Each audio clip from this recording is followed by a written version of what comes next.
Buenos días. En este video voy a exponer el caso Frente Unitario de Trabajadores de Italpú versus el Estado de Cretolandia, el cual corresponde a una petición individual, la cual fue presentada ante la Comisión Interamericana de Derechos Humanos. Este caso me parece que es relevante debido a que analiza cómo los derechos laborales se integran directamente al sistema de derechos humanos y cómo el derecho a la salud se proyecta en el ámbito del trabajo y cómo la libertad sindical es un pilar súper importante en general de la democracia.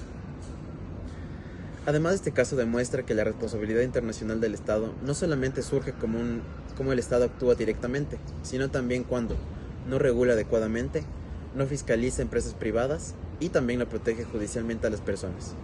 Es decir, el Estado puede violar derechos humanos tanto por acción como por omisión. A lo largo del video voy a desarrollar el contexto del caso, los hechos principales, el análisis de las violaciones y el contenido del petitorio ante la CIDH. Pues bueno, como contexto general, el caso se desarrolla en el estado de Cretolandia, un país que atraviesa una crisis económica profunda. Esta crisis se caracteriza por aumento del desempleo, debilitamiento de los sindicatos, reducción de controles estatales sobre las empresas y especialmente una fuerte vinculación entre el poder político y ciertos sectores empresariales y sindicatos tradicionales cercanos al gobierno. Este contexto es importante porque los derechos laborales no se ejercen en el vacío.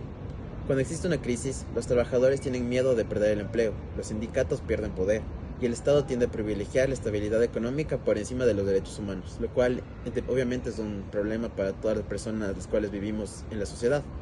Aquí se configura lo que la doctrina llama una restricción estructural del derecho a la libertad sindical.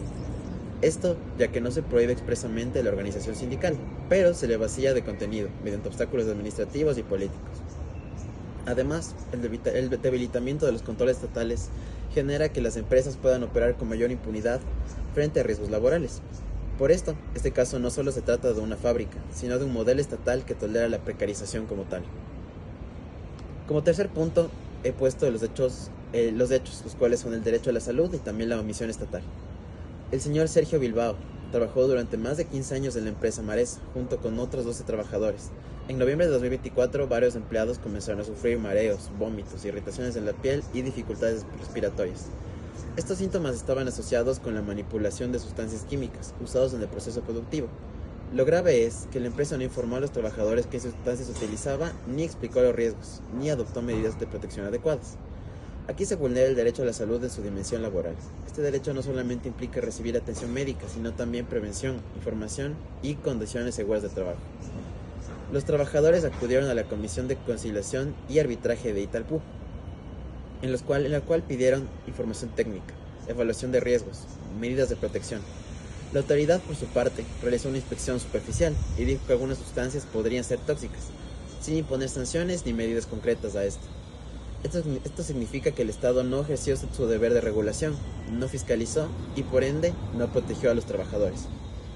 En términos del sistema interamericano, el Estado incumplió el deber de garantía del artículo 1.1 de la Convención Interamericana de Derechos Humanos.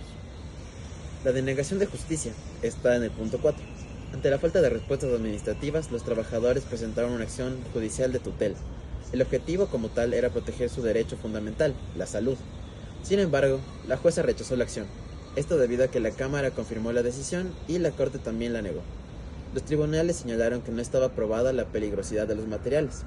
El problema es que el Estado nunca hizo un estudio serio de ellos, por tanto los trabajadores quedaron en indefensión probatoria. Esto viola el derecho al debido proceso y el derecho a un recurso efectivo. La Corte Interamericana ha dicho que no basta con que existan recursos formales, sino que deben ser efectivos. Aquí los jueces como tal legitimaron la omisión estatal. Como punto número 5, la organización sindical y negativa de personería. Frente a esta situación, los trabajadores se organizaron y crearon el FUTI. El derecho a la libertad sindical incluye crear sindicatos, elegir representantes y participar en negociaciones colectivas, aunque la ley reconoce la pluralidad sindical como el sindicato con personería gremial, el cual tiene la potestad de poder negociar. Se convocaron elecciones. El FUTI obtuvo el 67% de los votos. A pesar de ello, la autoridad negó la personería gremial al FUTI, privilegiando al sindicato tradicional alineado al gobierno. ¿Esto qué significa? Que el Estado sustituyó la voluntad democrática de los trabajadores por criterios únicamente políticos, en el cual únicamente se trata de una injerencia directa en la vida interna del sindicato. Como punto 6, la huelga, despidos y la criminalización. Ante la negativa, los trabajadores iniciaron una huelga pacífica. El ministerio declaró ilegal la huelga el mismo día. la empresa despidió a los 13 trabajadores que formaban parte. Esto que generó pérdida de empleo, estigmatización y destrucción del sindicato. La Corte Interamericana de Derechos Humanos ha señalado que despedir dirigentes sindicales produce un efecto disuasivo general. Los derechos vulnerados en esta parte se violaron la libertad sindical, el derecho a la salud, las garantías judiciales, la protección judicial. Toda esta relación con el deber estatal de garantizar derechos. Aquí hay una cadena de violaciones muy grande. Primero empezando por la omisión sanitaria, segundo por la denegación judicial y tercero la represión sindical. Cada uno con sus respectivos violaciones de derechos. En el petitorio se solicitó la admisión, la declaración de responsabilidad, la reincorporación de los trabajadores, indemnización de los mismos, atención médica debido al problema de salud pública que tienen, las disculpas públicas obligatorias de parte del gobierno, reformas legales a la ley y la capacitación a autoridades como medida de no repetición. Como conclusión, el caso Frente Unitario de Trabajadores de Italpú y otros versus Estado de Cretolandia permite evidenciar cómo las violaciones a los derechos laborales no son hechos aislados, sino el resultado de una conducta estatal sistemática que combina omisiones, interferencias y decisiones arbitrarias. En primer lugar, este caso demuestra que el derecho a la salud en el trabajo no se agota en la atención médica posterior al daño, sino que implica un deber previo de prevención, información y control. El Estado de Cretolandia, al no fiscalizar adecuadamente a la empresa Maresa ni garantizar información sobre los riesgos químicos, incumplió su obligación de proteger a los trabajadores frente a peligros previsibles. Una omisión resulta particularmente grave porque el daño a la salud no fue accidental e inevitable, sino una consecuencia directa de la falta de regulación y supervisión estatal. En segundo lugar, me parece que la actuación de los tribunales internos puso de manifiesto una denegación estructural de justicia. Los jueces se limitan a validar decisiones administrativas deficientes sin examinar seriamente el contenido del derecho, ni el deber de la garantía estatal. De esta manera, los recursos judiciales existentes se convierten en mecanismos meramente formales, carentes de eficiencia real. Esto vulnera el principio según el cual la justicia debe ser un instrumento de protección de los derechos humanos y no solo únicamente un medio para poder legitimar una vulneración. En tercer lugar, el caso pone en evidencia una restricción ilegítima de la libertad sindical. Aunque el Estado reconoce formalmente el pluralismo sindical en la práctica, impone un sistema de representación que favorece sindicatos políticamente alineados y excluye organizaciones independientes, como el Frente Unitario de Trabajadores de Italpú. La negativa arbitraria de la personería gremial, pese a la clara voluntad democrática de los trabajadores, constituyó una forma de intervención estatal que vació de contenido el derecho de asociación y debilitó el poder colectivo de los trabajadores.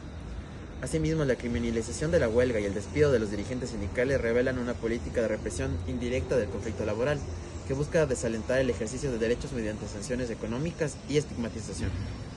Estas medidas me parece que no solamente afectan a las víctimas directas, sino que producen un efecto intimidatorio para el resto de los trabajadores, generando un clima de miedo incompatible con una sociedad democrática. En conjunto, los hechos del caso configuran una cadena de violaciones interrelacionadas. Primero, la falta de protección de la salud, la negativa de justicia, la intervención de la organización sindical y finalmente el castigo a quienes reclaman. Esta secuencia demuestra que el problema no fue un error aislado, sino un patrón de actuación estatal en contrario a los estándares interamericanos. En definitiva, me parece que este caso reafirma que el trabajo digno, la organización sindical y el acceso efectivo a la justicia no son concesiones del Estado, sino derechos humanos exigibles, cuya protección constituye un deber jurídico ineludible. La omisión, la interferencia y la represión estatal, lejos de ser respuestas legítimas frente al conflicto social, constituyen violaciones que comprometen la responsabilidad internacional del Estado y requieren una respuesta firme del sistema interamericano.